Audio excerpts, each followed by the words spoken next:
So the third ground to challenge the validity of a will is undue influence. Clients will often say that somebody came into the testator's life quite late on, and it's quite noticeable that their will has been quite dramatically altered in the time that that person came to be in the life of the testator. Undue influence is the term we use when somebody actually coerced someone into changing their will to benefit themselves. It requires really careful analysis of the evidence and specialist knowledge of the circumstances. Suspicions about undue influence may arise if somebody has changed their will in a way that seems surprising to you or out of character for the testator, or is very different to previous wills that were made.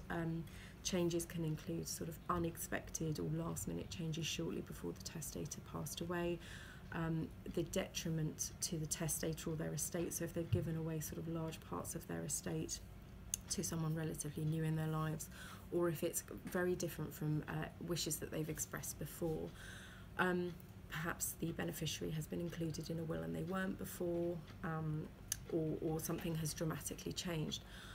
Undue influence is a very difficult claim to bring because it usually happens coercion in between the two people, and obviously one of the witnesses to that coercion is the testator who's passed away. So we would need to look at evidence from around the time that the will was made. We'd have to see if a testator went to a solicitor to have the will professionally drafted, and look at the sort of contemporaneous documents made around the time that the will was made to really see if undue influence was present. It should be noted that undue influence is more than just persuasion, and so you need to have evidence that the deceased would not have made the gifts that they made had it not been for the influence that was being exerted on them.